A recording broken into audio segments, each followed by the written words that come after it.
Okay, this is a tricky thing that we are developing, Marcelo Magalhães and I, and we still doing so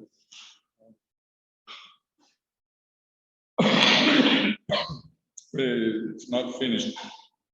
Okay, but what is the trick thing is the discussion about intellectual property rights is critical in the case of agriculture, in the case of pharmaceuticals.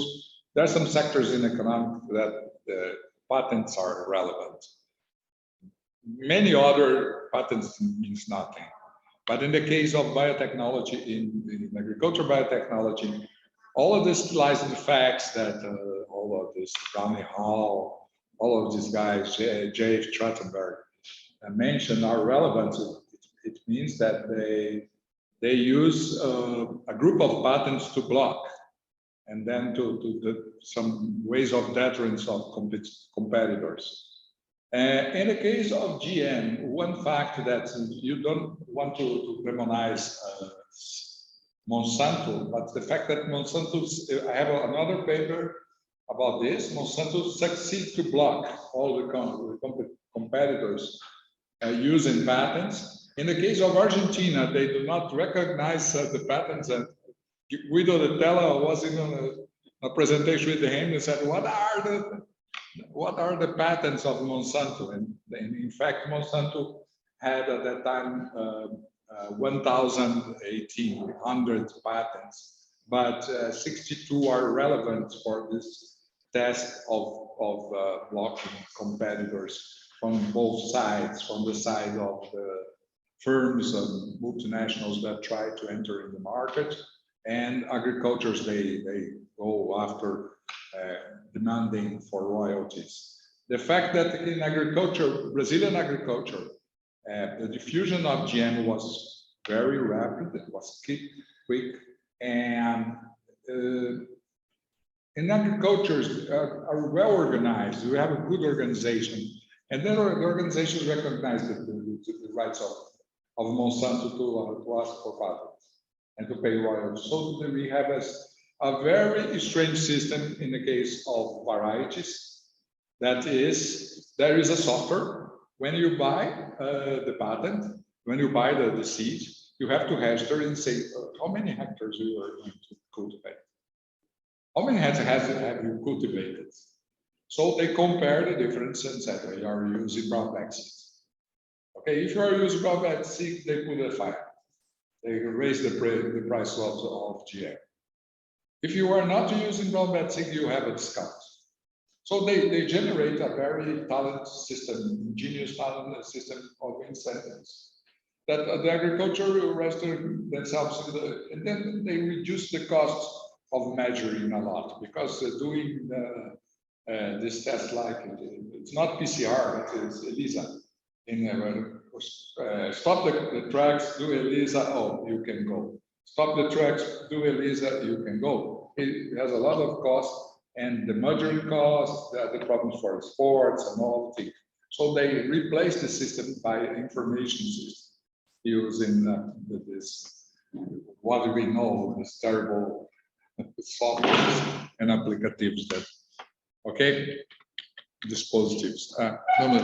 So the intention here to say, oh, we have some proof that intellectual property rights has some relation to the offer of technologies, the menu of technologies that are available for agricultures. So we carry a comparison. In this case, we are much more advanced in discussing corn than soybean, but we compare the cases of corn and soybean because they are the same market practically.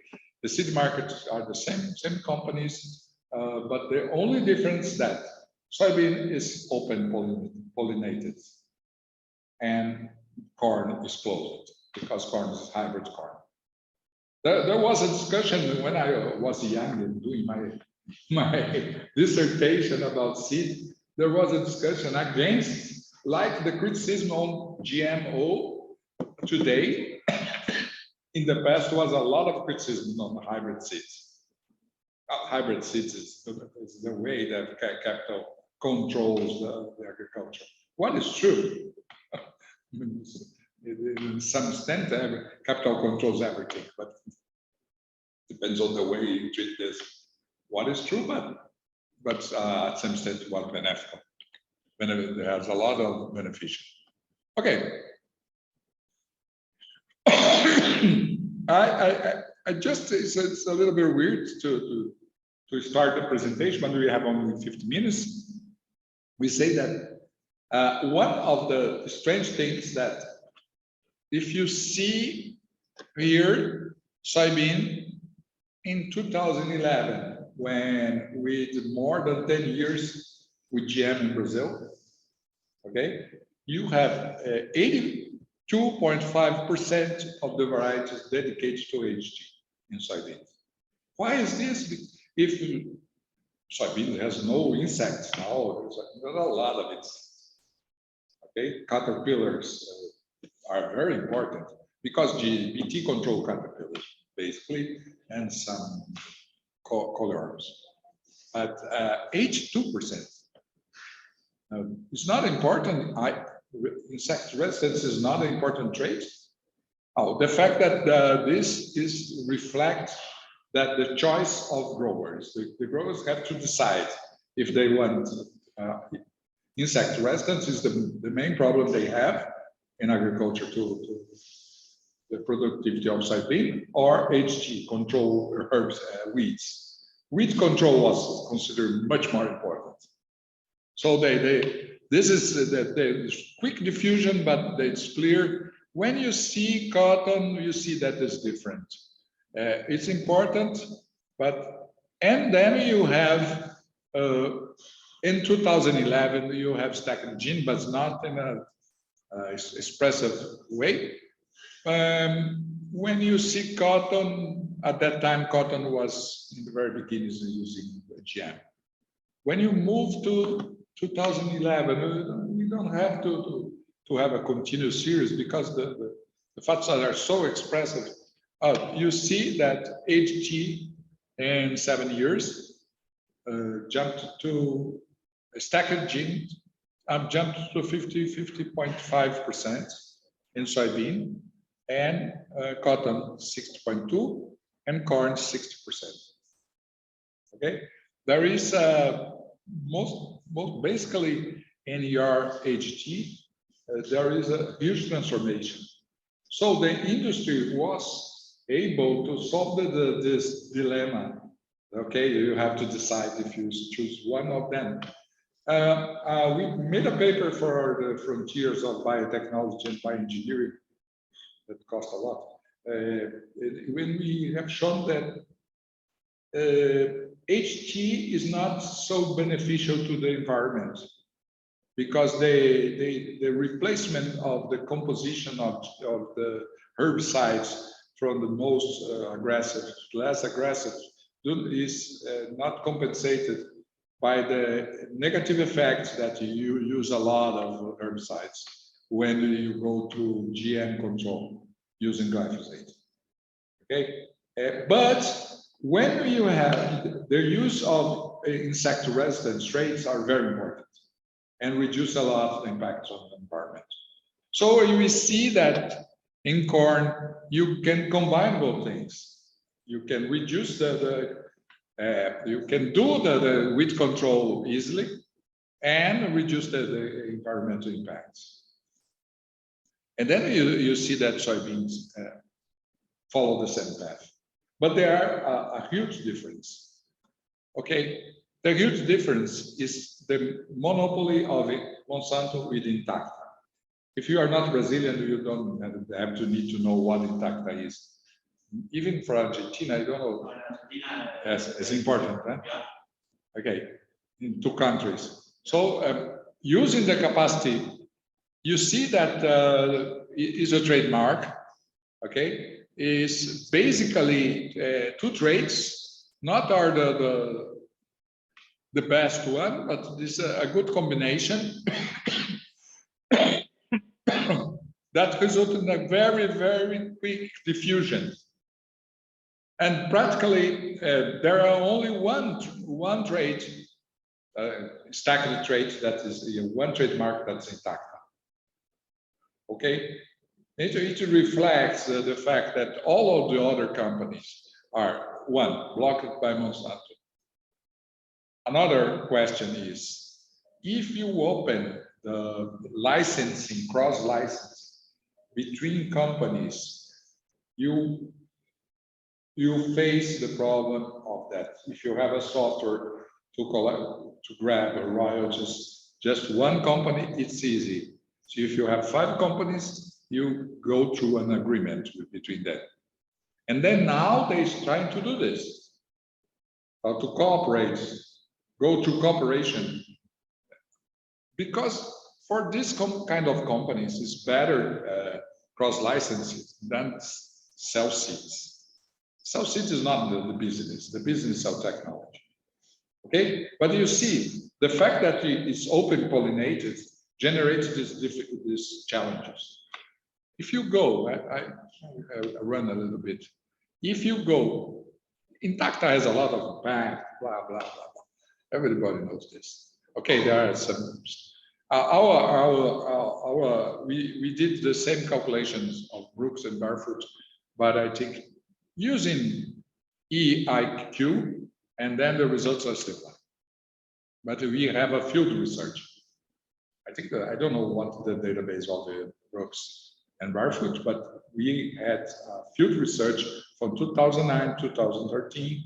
We went to a field and do the research, and a lot of calculate costs and the pesticide usage, and the results are similar. There are good favor impact using in Brazil, in the conditions of Brazil, using GM. Argentina, you don't have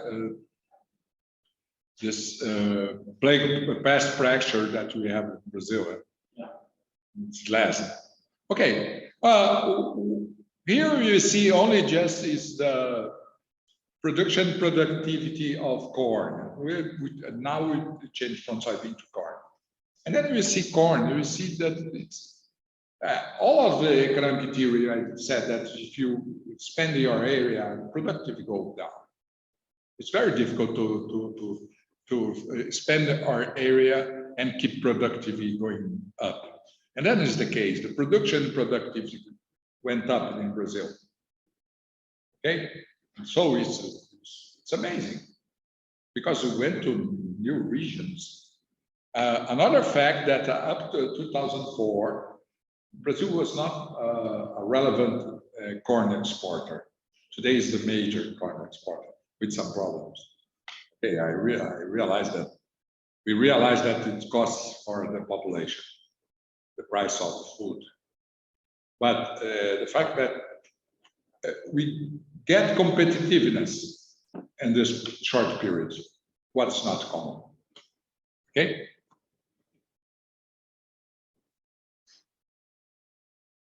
And basically, it's due to the double cropping. There are some guys that said, no, I prefer just one crop per year because, if you see the fact that the machinery is a little bit idle during the year in Brazil. If you go through double cropping, you reduce cost of machine. Fixed cost a lot. It's very important. It's very relevant to just cost. Okay, and these facts are. Okay, so we show, and I've shown in this data, that the diffusion of GM crops has some relation with the possibilities to do double cropping. Okay, the technology of double cropping was important. That's it, bring from the Netherlands to Brazil to cooperatives. But the main characteristic is this: the diffusion of GM was important. Okay, this combination of the two different techniques, and from the point of view of environment impact and emissions, double cropping using no tillage is reduce emissions. So there's a lot of criticism today in Brazil, nowadays in Brazil, saying, now double cropping reduce emission. Life cycle is favored. Okay, and is competitive. So we try to see what's happened in corn. What's the difference in corn? It's not only tactile.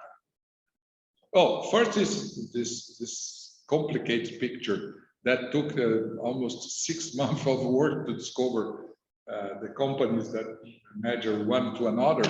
There's a lot of measures. So during this process, you can say that the technology control would led to concentration to multinationals, the big six. The big six become big three, but in corn, differently, you have new entrants, basically from East Asia and Europe, and China become relevant, not only acquiring Syngenta or other companies, but open some companies and some breeding new breeding programs and cross license. So at the same time that you concentrate, you generate new entrants that are competing in the market and going through cross license. So there is a market of technology here, very relevant in case of corn. Okay. What is the main characteristics of this? Like, you don't have to worry about intellectual property.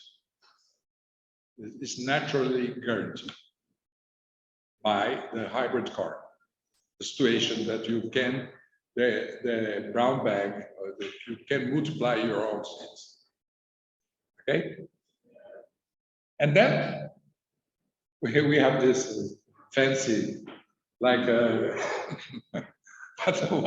what made the yellow? The yellow is stacked genes. Okay? The red is insect resistant, and green is herbicide tolerance. In the line is the multinational companies, okay, cooperatives, national companies, okay, new entrants. Then you see that all of the size of the ball is the number of varieties that you put in the market each year.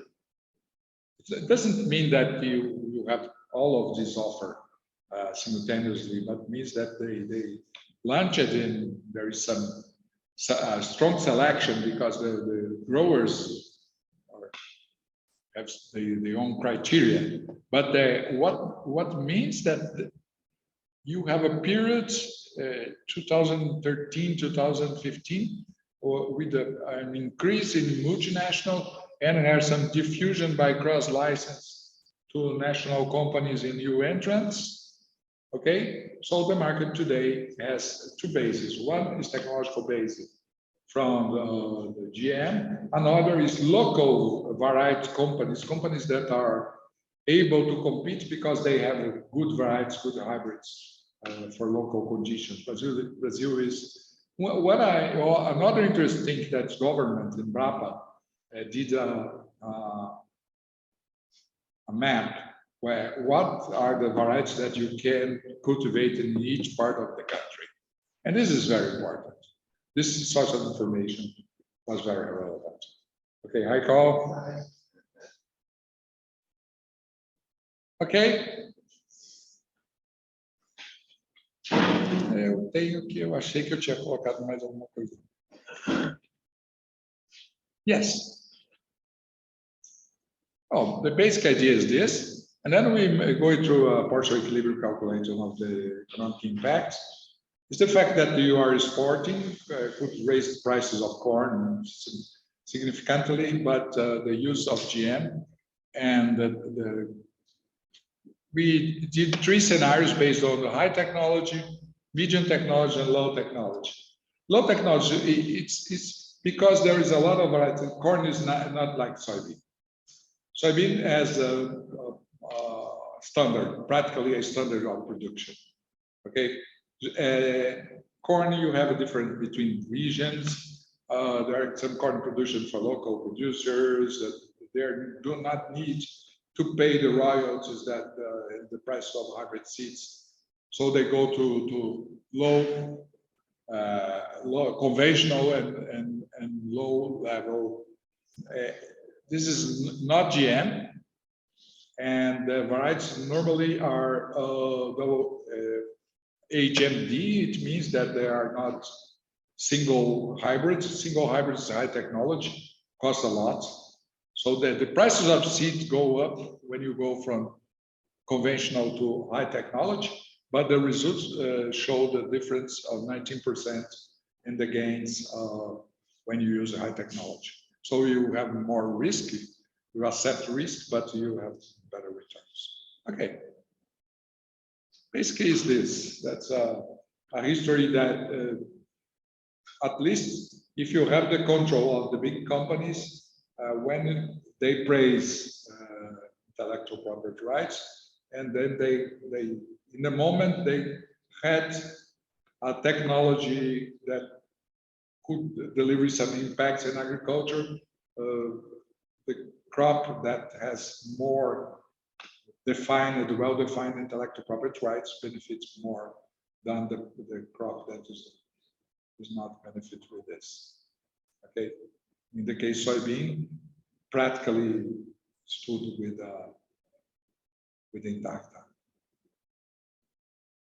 Basically, that we can say no, it's a bargain. It's by political measures.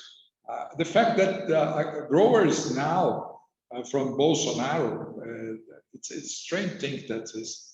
We see that Bolsonaro is completely for the capital. It's not true. Then it's the case. There's some in the case of the guys from Bolsonaro, they try to fight against the multinational companies and refuse to pay royalties. Now they are suing Monsanto not to pay because they consider that the patents are over. Kind of the two main traits related to. There is a funny picture.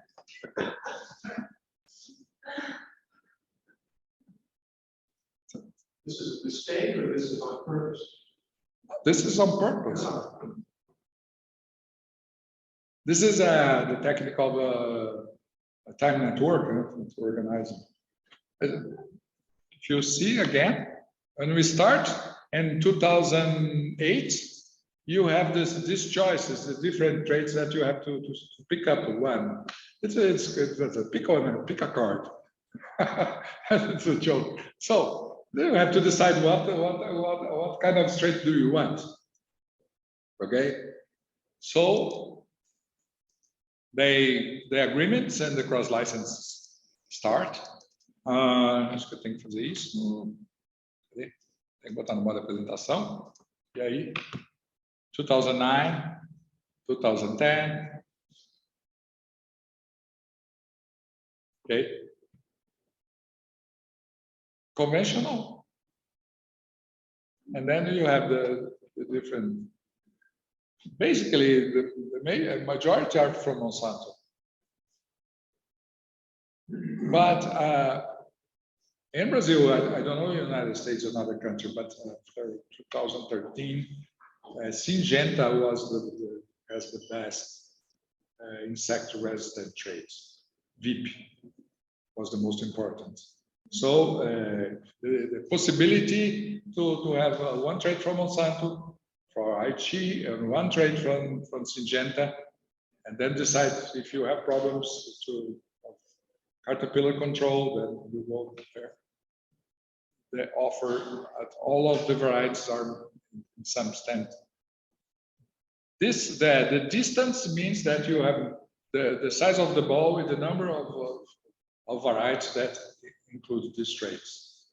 The distance is the similarity, since that this is practically isolated, and then it has just one agreement with this other traits, other event, but they are not close to the others.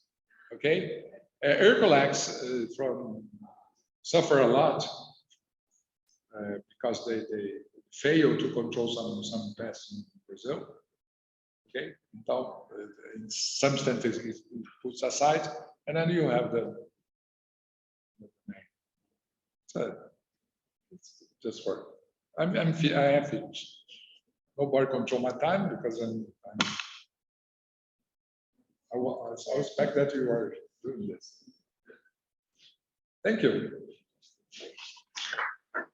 They asked me to do this at the end about but if you want.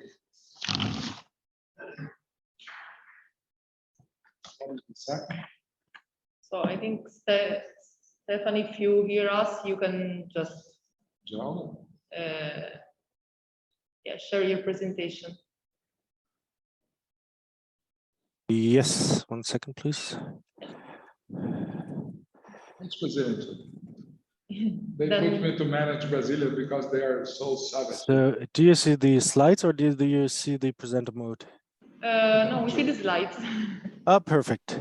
Yeah, then I welcome you to the this presentation here, where I want to present a paper that is joint work with Silke Hüttel and Saskia Wolf from Göttingen and University of Bonn. Now I won't have such fancy pictures as Jose just showed, but and overall it's something different, but I hope you enjoy the presentation anyway. The topic that I want to talk about here is agricultural landscapes in the course concept. And now North Rhine-Westphalia is in Western Germany, and if we take a look at North Rhine-Westphalia, we can see that there exist different types of landscapes already at this very small scale. So for instance, here in the bottom left, you see a landscape that is in the north of the state where we see a lot of small patches, but overall a lot of agricultural activity. In the center, you see an equally sized picture. So we directly can see that the field sizes here are much larger, but still it's an agricultural landscape. And on the bottom right here, we see a landscape that is shaped also by forests and a more chaotic picture. However, although these three pictures look kind of different from each other, they have two things in common. First, on the one hand, they are responsible for the functionality of the economic system. So each of these landscapes that I've just shown you produces fuel, fiber, and food. And now what we see when we take a look at the literature, and especially in the economic and geography literature, we see that a lot of homogenization trends in landscapes can be observed, which have been traced back in particular to economic pressures like global competition, but also due to policies. So we see these more homogeneous landscapes to produce more economic output, but at the same time, we also expect in the future to see even more economic output due to the transition to the bio-based economy, where we just expect these agricultural landscapes to provide more output. At the same time, each of these landscapes provides or has an important role in terms of ecosystem functionality by providing ecosystem services, such as habitats for animals. It's important to regulate soil and water quality or nutrient cycles, but it also has interactions with the economic systems, as ecosystem functionality is necessary to provide robustness against pests. So what we see here is that there's somehow a perceived trade-off. On the one hand, you want to produce more output. On the other hand, more homogeneous landscapes tend to be not so good for the ecosystem functionality. Let's say it like this. And if you want to introduce more sustainable practices, you may not maintain the same yield levels. So there is a trade-off between the ecosystem functionality and the ecosystem functionality of agricultural landscapes. Now, all these is certainly not new and has been analyzed in the literature at different scales. For instance, at the farm level, where analysis directly use farm level data to evaluate using really precise costs or production data, economic measures, and relate them to bad outputs or ecosystem services, where usually only few of these dimensions are covered. And at the same time, farm level analysis most often ignore the spatial dimension in the data. And so even if you have one very ecologically efficient farm in a landscape, if it's surrounded by a lot of inefficient farms, so not eco-efficient farms, then the whole landscape will still not be eco-efficient. On the other hand, next to the farm level analysis, what we observe in the literature is a lot of analysis at regional level, where usually data is taken following some administrative boundaries. And so you have a very coarse relationship between economic outputs and ecological outputs. Clearly, this offers the advantage that data is usually available, but one might argue that the landscapes do not stop at administrative boundaries. In between, there is also some literature at landscape level, so that doesn't follow administrative boundaries, but looks at a level above farms. There is particularly some literature from the ecosystem service field. What they often do is bivariate analysis. So you basically take two variables like yield and some indicator for ecosystem services, and you relate them to each other. And while this provides a lot of information already, the question is then whether it's sufficient to describe ecosystem functionality using only one indicator, right? So in this paper, we want to contribute to this literature here at the landscape level. And we want to add to the literature in particular a multidimensional assessment of ecosystem services. And we want to look at ecosystem service improvement potentials. So basically, when we look here at the figure on the right, where we have the two ecosystem services, number one is on the y-axis, number two is on the x-axis, and we observe this landscape that provides a certain level of ecosystem services. We want to see by how far the ecosystem service provision could be increased without changing the level of economic output. So we fix the level of economic output and try to maximize the ecosystem services until a certain point on the frontier is reached. And second, what we want to do is then we want to check whether there are certain spatial patterns in the data and whether there are spatial patterns in the ecosystem service provision of agricultural landscapes. So how do we proceed? Well, we look at North Rhine-Westphalia, which is a federal state in the west of Germany. Here, there's a red area. It's densely populated with around 18 million inhabitants. We see ongoing urbanization and mining. Around a quarter of the whole state is covered by infrastructure and settlements. So it's really a densely populated area with a lot of activity. But at the same time, it also has more than 33,000 farms and contributes around 15% of Germany's value added in agriculture. So it has an important agricultural sector also at the German scale. And now we want to analyze landscape for the state. And because we also do not have a clear definition of what landscape is, we use this state and cut it into hexagons.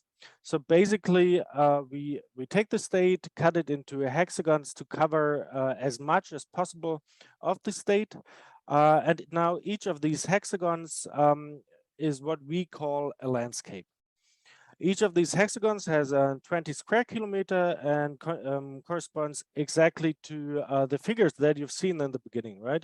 So these hexagons here are 20 square kilometers and cover around 95% of the state.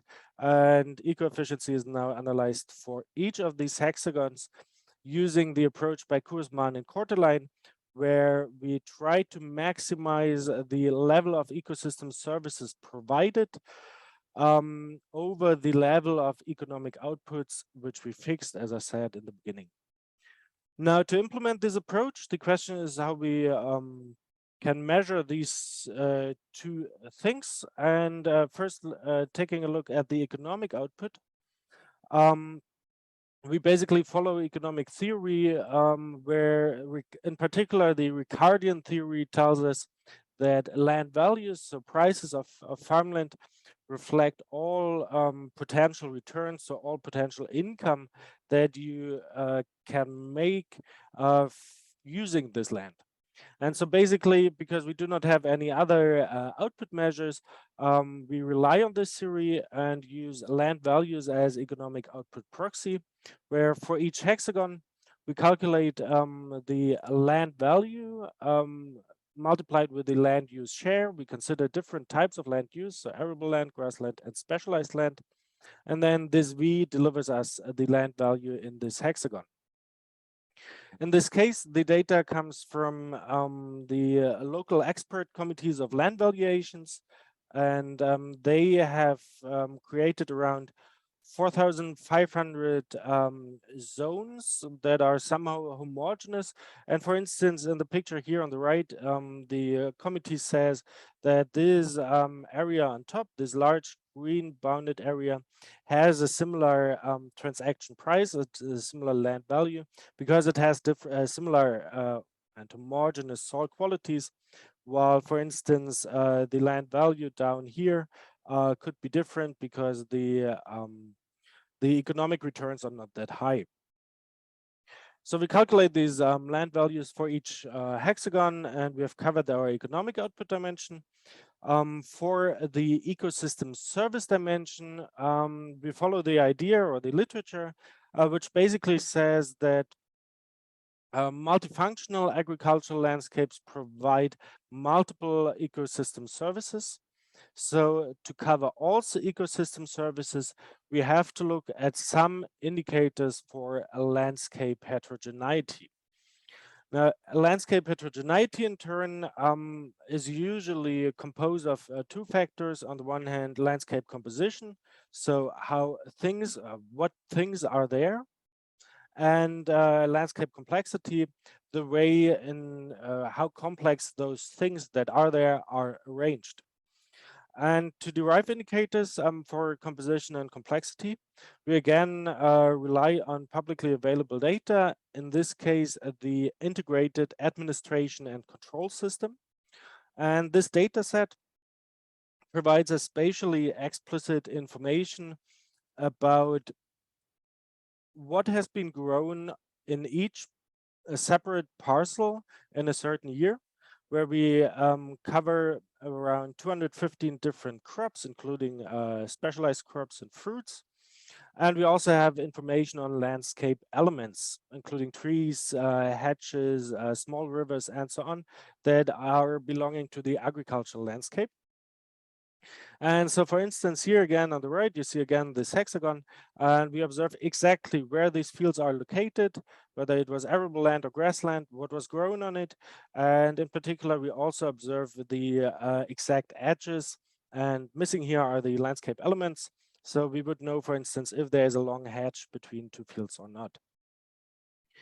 Based on this data, we can derive we derived four different ecosystem service indicators, which are first an indicator for agrobiodiversity, which is important for species richness. And we calculate the Shannon crop diversity index for each hexagon using this formula here. And as I just said, up to 215 crops.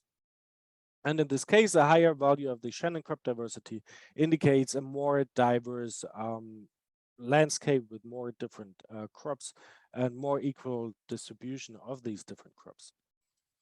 Second, because grassland provides a lot of different ecosystem services itself, we also consider the share of grassland as an important output or an important provider of ecosystem services. We also consider the amount of semi-natural habitats, which is the where semi-natural habitats are, for example, hedges and small woody features and so on. And this is important, for instance, for the microclimate in a landscape. And we calculate the share of semi-natural habitats as the share covered by landscape elements of the agricultural area. Fourth, landscape complexity is covered in our analysis using edge density. So we basically sum up all the edges around fields and take the share over the agricultural area. So an indicator of how many edges are there compared to the field sizes. Using all those indicators, we end up here with a sample of 1,460 different hexagons, where the number of hexagons is a bit lower than the number of hexagons that I've shown you in the beginning. And the main reason is just that we deleted hexagons that had less than 5% of agricultural landscape. And we also deleted some urban hexagons where we think that land prices might be reflecting other things than just agricultural use of the land. Now the question is, how can we measure or estimate eco-efficiency in this concept? As I've shown you in the beginning in this picture, we try to somehow estimate the distance to the frontier for each hexagon, and the question now is where the frontier comes from. And to estimate the frontier, we use a directional order M approach introduced by Simar and Vanhams in 2012. And basically what this approach does is it estimates this frontier using observed landscapes. So basically we try to envelope all the landscapes that we have, and some will be in the inside of the set, and then we can project them on the outside, while others might be on the frontier and cannot further improve eco-efficiency. So let's take a look at the results. First, the radial efficiency scores. So one step back, the radial efficiency scores are basically trying to improve all ecosystem services simultaneously. And here we see the results first in terms of numbers. And what we see on the left here as mean values, for instance, a value equal to 1 would indicate that you cannot improve further. While here we see the average eco-efficiency is around 95%. So on average, all ecosystem services could be increased by 5% without changing the economic output. So overall, it seems as there's a high level of efficiency here in the agricultural landscapes. If we look at the map, we see that at the first glance, this map is really boring because there's not much going on. We have a small cluster here with a few observations that are not in the range above 0.8. There are also some observations here, and all the gray dots are those that we eliminated in the data selection step. However, the reason this map here is so blue is because we choose the same legend in the next figure, where we look at the directional improvement potentials. And directional improvement potentials basically tell us by how much you can increase a single indicator while keeping all the other indicators constant. Now, first, what we see here is the Shannon Diversity Index here as map. So we see that on average, the crop diversity index could be increased by around 20%, while the grassland share could be increased by around 50% or 57% without changing the other outputs as well. And if we look at the map, we see there's clearly a divide where we have a high crop diversity efficiency here in the northwest, while we have high grassland share efficiency here in the bottom right. And this is clearly just a result of the different land uses. So we have a lot of arable land in the northwest, while we have more grassland in the southeast. However, what we recognize here as well is that there are a lot of hexagons here in the northwest that are efficient in both directions. So on the one hand, they have a high grassland share or a substantial grassland share and provide a lot of crop diversity on the arable land they have. So it seems as if it was possible to provide both. In terms of edge density, here in the bottom left, we see that the picture is more homogeneous, but we have again here some efficient lots in the north. And also in terms of semi-natural habitats, we have this cluster of more efficient landscapes here in the north. So in general, these pictures suggest that there is an efficient cluster here in the north, based here on the map number 3 and number 4. I would also say there are some landscapes here in the southwest that provide a good level of ecosystem services. To analyze a bit further these results, we also calculated the spatial autocorrelation and derived hotspots in terms of highly efficient regions and highly inefficient regions. And for instance, we have this cluster that I've just shown in the other maps down here and up here, and this strong inefficient cluster that is down here to the bottom left. Now, to make some sense of these results, we can just take a look at the initial hexagons that I've shown you. And what we see here is that these clusters, this cluster in the bottom left, the so-called Rheinisches Revier, is exactly the one that we've seen with large lot sizes, which will offer low biodiversity, few habitats for animals. And so it seems like intuitive that this region is not very eco-efficient. Similarly, on the bottom right, in the cluster with a high ecosystem service efficiency, we see the hexagon where we have these very chaotic shapes, and the cluster in the north is the hexagon that we've seen in the beginning with a lot of small patches where we have woody features inside, we have hedges, we have small forests inside. So there is a lot of biodiversity. And as a result, in our analysis, these hexagons are shown to be highly eco-efficient.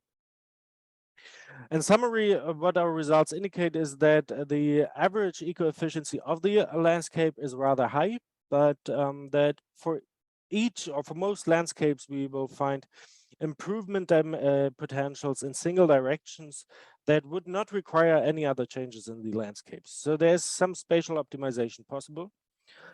We do not find a clear relationship between eco-efficiency and the level of economic output. So both highly valuable landscapes as well as not very agriculturally active landscapes have gaps in terms of efficiency.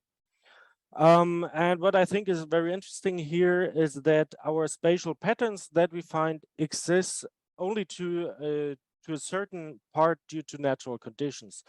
But for instance, the amount of semi-natural habitats provided differs also due to political reasons. And for instance, the landscape that we've seen here on the bottom left that looks very boring has been shaped only a few years ago.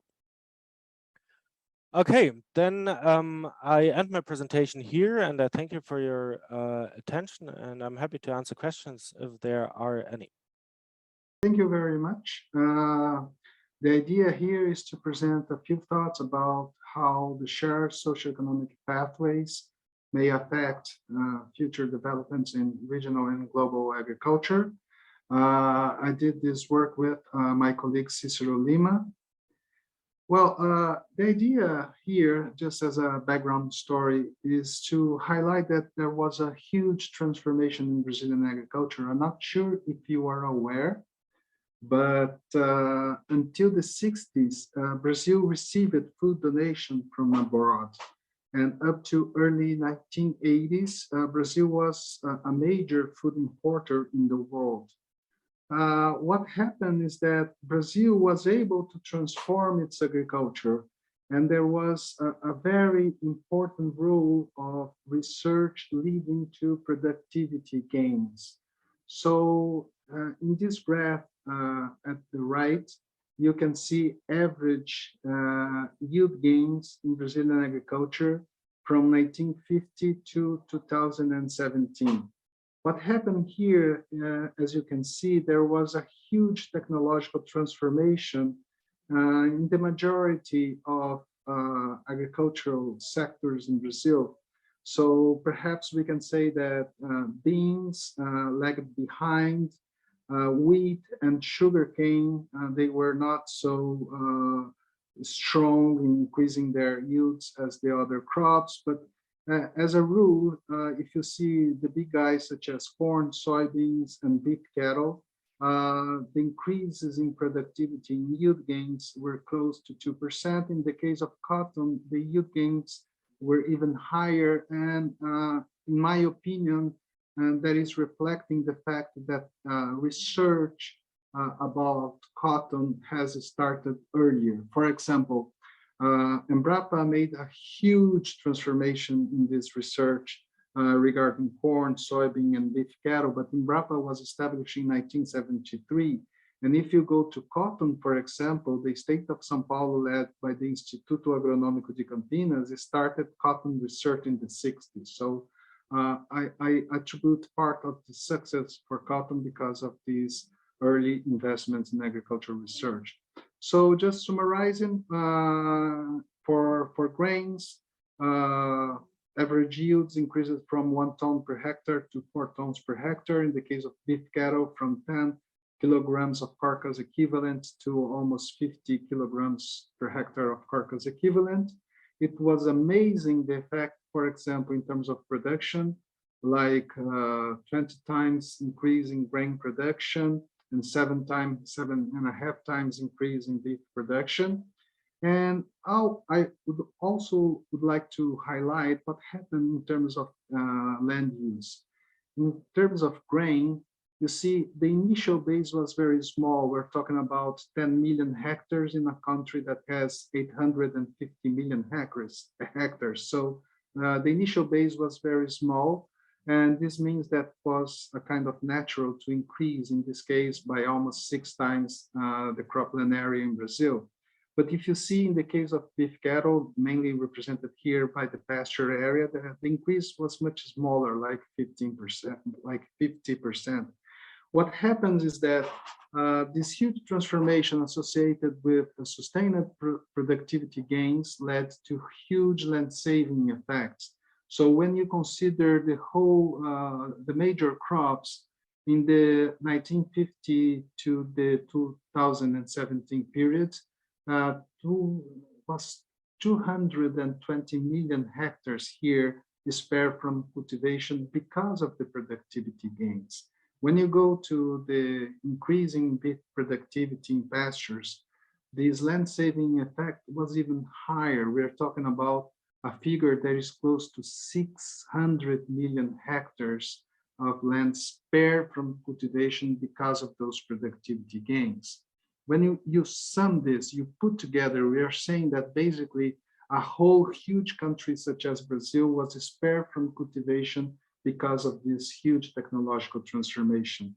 And because of that technological transformation, today we have 2/3 of this huge country that is Brazil still covered by its native vegetation. As production increased faster than demand, there was this huge decrease in red for Brazil, in blue for global prices. There was this huge decrease in real prices to consumer. However, in the recent past, we see that was a major turnout to food prices in the world. Brazil is experiencing some bumps, but this is still not as bad as at the global level. The last point I'd like to highlight here is that this transformation in Brazilian agriculture took place with very low level of incentives. So if you take the average producer support estimate from 1995 to 2019, you see Brazil received around 3%. The Brazilian farmers received around 3% of their gross farmer receipts in terms of incentives. Of course, this is comparatively very low when you go, for example, to China and the United States, like 9%, 12%, or in Europe, we're talking about 25%, or even in some countries, more than half of the farmers' income is coming in the form of subsidies. And when you look the Brazil in detail, you see that the last year, actually the last estimate was released last week. I didn't have time to update, but considering the previous one, the level of incentives in Brazilian agriculture was representing only 1.1% of the gross farmer receipts. Okay, my point here is that a past pool of achievements is no guarantee for a successful future, and meaning that we need to pay a lot of attention what we can do to make it better, what we can do to solve some problems. And more than that, we need to understand that our environment of production will be more and more challenged by climate change. And not only climate change will play a role, but also how the whole society will respond to those mitigation and those adaptation possibilities or goals. This will be very important. The team from IASA has provided us some very thoughtful scenarios that allow us to think how the demand side will play a role, and also they provide some key points for us to put together some ideas on how the supply side might respond to different mitigation and adaptation challenges. So the scenario 2 will be basically the middle of the road. It will be like an extrapolation of past trends. When you go to the scenario 1, it will be the sustainability path, where we have low challenges for mitigation and low challenges for adaptation, because we use resources more efficiently, but also because we have a very, very huge effort in terms of science development. Science development is also key for this fossil fuel development scenario. However, the resource use efficiency is not that high because we are still using a lot of fossil fuel. So in the case of scenario 5, we have low challenges for adaptation because of the science development. However, because of the huge use in terms of resources, the mitigation will be a problem. And then you have the worst case scenario, that will be the scenario 3 with regional rivalry, where we have both huge challenges for adaptation and for mitigation, and a scenario 4 that the challenges for mitigation is kept lower because of the high-tech global economy. However, the different regions in the world, they would not be able to respond promptly to some of the adaptation challenges. So based on this broad scenario, our objective was first to determine how demand-side drivers related to the shared social economic pathway scenarios could impact the endogenous response of Brazil regional and global agriculture. Here, we basically used IASA's projections for population growth and per capita income. And then we did some exploratory analysis saying, okay, to work with the demand side drivers is one thing, but if we allow the supply side drivers represented by different productivity gains, how those initial endogenous response would respond. We used the simple model. The simple means simplified international model of prices, land use, and the environment. We did a Brazilian version very recently, actually this year. And what is nice with simple is that a simple has been calibrated and validated against historical data to have Brazil as individual region in the world. So basically, in the calibration for Brazil, we consider the period from 2000 to 2017. And then giving this variation parameters from 2000 to 2017, we set our initial base in 2017, provided a negative shock to generate a base representing the year 2000, and then apply it again the variation, the observed variation for the year 2017, and saw what happened. And what's really nice, because we were able to very fairly reproduce what happened with Brazilian agriculture. The level when we, for example, we are considering agricultural output, when we are considering cropland, or when we are considering yield levels, we are not very far from the actual data. We are talking about, for most of the variables, less than 10%. And only for yields, it was a little bit higher, something close to 12%. The simple model for simplicity, it considers a single agricultural sector. So here, basically, we take the whole bunch of sectors in agriculture, and we use the approach of corn equivalents to convert, for example, corn, soybeans, wheat, and everything else. We converted everything using some shares, some weight in terms of quantity and prices. We convert everything to corn equivalent. So this corn equivalent would represent the single agricultural sector. And this agricultural sector uses land inputs or non-land inputs represented by labor, capital, and etc. Simple is a multi-regional static partial equilibrium model, and this Brazilian version has 17 economic regions. And the framework was basically designed by Professor Tom Hurtel at the University of Purdue. And Tom did a terrific job because he was able to represent the key factors shaping the long-run demand and supply for agricultural output and land use.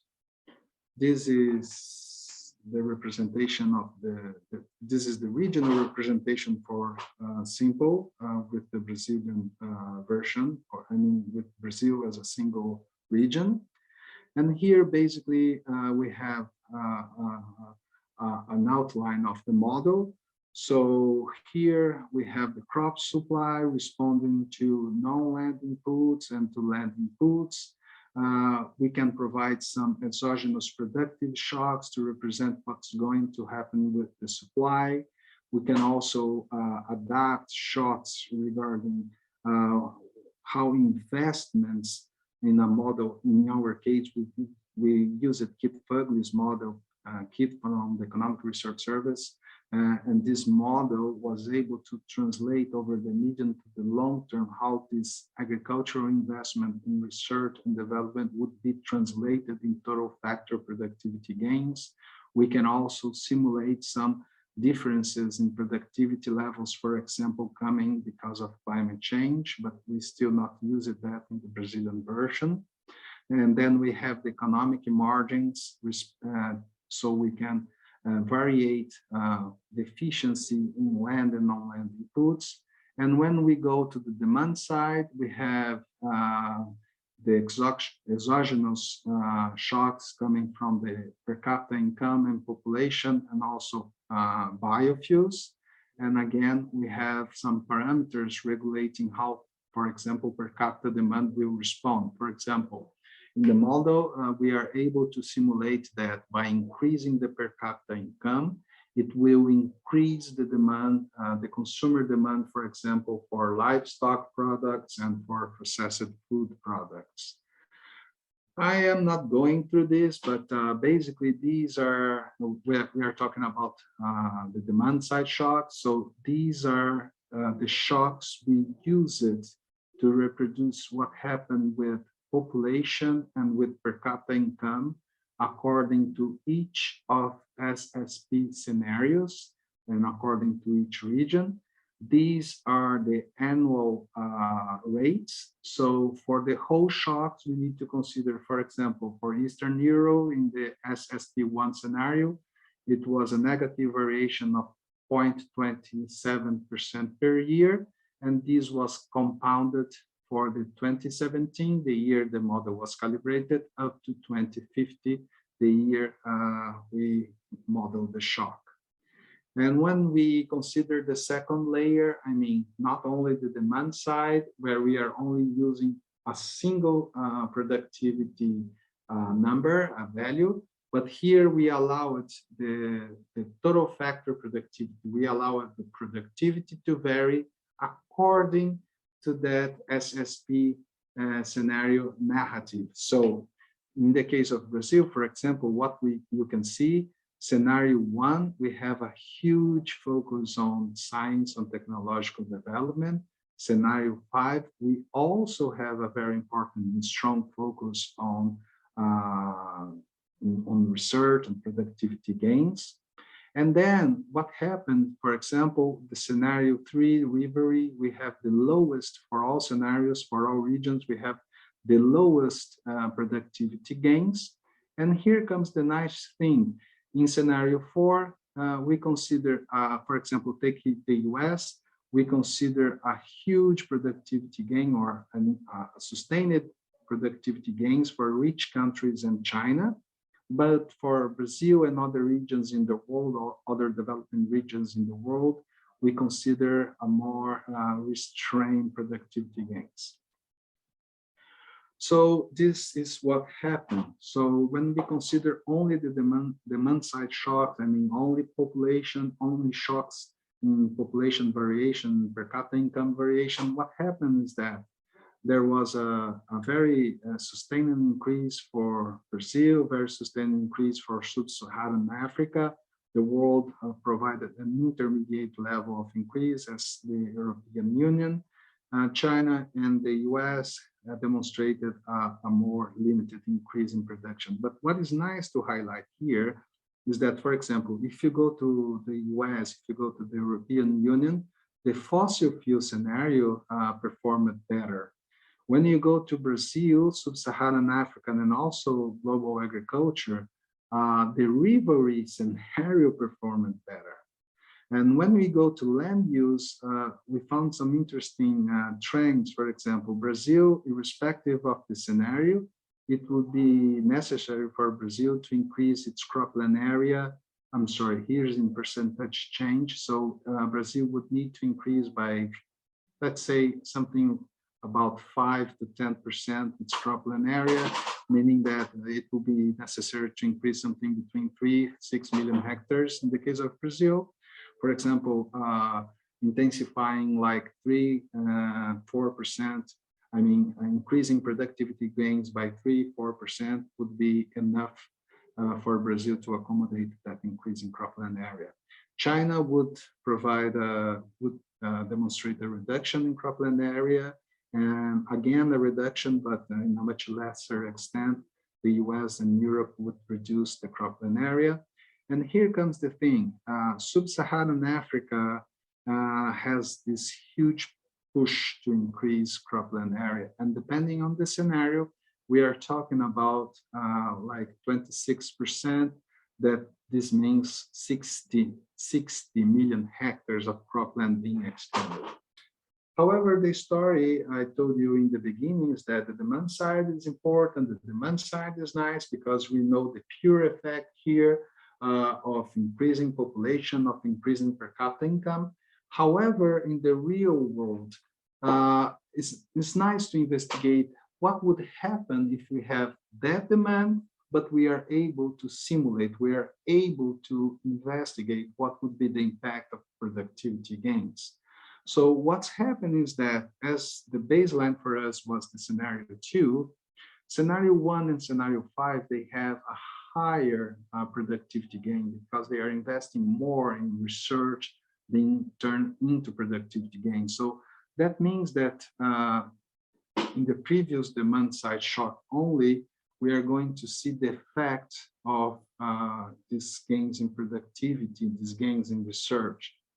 However, we can also look to the scenario 3 and 4 because they have lower productivity gains compared to our baseline. So we can say, okay, this rivalry or this scenario is not the one we want, but imagine that scenario, we can have a bit more of investments in research, we can have a bit more investment in research being translated into productivity gains. That would be represented by the previous SSP2 scenarios. So what happened is that, let's take a look only in a few things here. In the case of the sustainability scenario represented by the SSP1 scenario, what happens that when we allow the productivity to increase according to the scenario narrative, instead of increasing global agricultural output, say 45%, we will be able to increase the global agricultural output by 78%. And what is the meaning of increasing agricultural output from 45 to 78%? This means that an extra 330 million people would be able to be fed each year in the horizon from 2017 up to 2050. So in a way, we can say that this is the effect of investing in research being translated into productivity gains. We would be able globally to provide food to feed 330 million people more. However, in a scenario that we are considering here, the rivalry scenario, and as I said, the investments in research and the productivity gains would be lower, what would happen in the reality is that there was less food available to feed 65 million people. And what happened in terms of cropland use? The trend is also very exciting because in a rivalry scenario, again, the worst scenario, what would happen is that we are going to need 40 million hectares more cropland to provide the output that is being projected. However, if we are able at the global level to put more money in research, and that research, of course, must be translated into productivity gains, we would be able to spare 100 million hectares because of those productivity gains. And of course, the equilibrium prices will respond to what's happening in the system in terms of output. And in the case we have more productivity gains, such as in the scenario 5 and the scenario 1, we expected the biggest decrease in the equilibrium prices over the next 3 decades. So this is a summary, what we have already mentioned. And concluding, a more accurate analysis to represent future developments in global agriculture or in regional agriculture, for that to occur, we need to consider both demand and supply side shocks. Academically, considering only one of those shocks is nice. However, trying to mimic what's going to happen in the real world, it will be necessary to consider both the shocks coming from the demand and the supply side. In the next 3 decades, world agriculture will increase, will expand its agricultural output at different rates depending on the region. And we saw, depending also on the scenario we are considering in terms of demand, in terms of supply, yield gains definitely will play a major role. However, I would like to highlight that cropland expansion is expected to still play a role in production, and especially in the case of sub-Saharan Africa. A better food security, and if we consider a better environmental benefit coming from reduced pressures to expanded cropland, would be observed in the sustainability scenario. But for that sustainability scenario to really become a reality, is necessary global effort to strengthening agricultural R&D and expenditures, but not only increase the money available to do research. That research must be translated into problem-solving knowledge and technologies that could be successfully adopted by farmers in the real world, meaning that productivity is increasing in the real world. So basically, that was my idea. I'm not sure if you have any questions.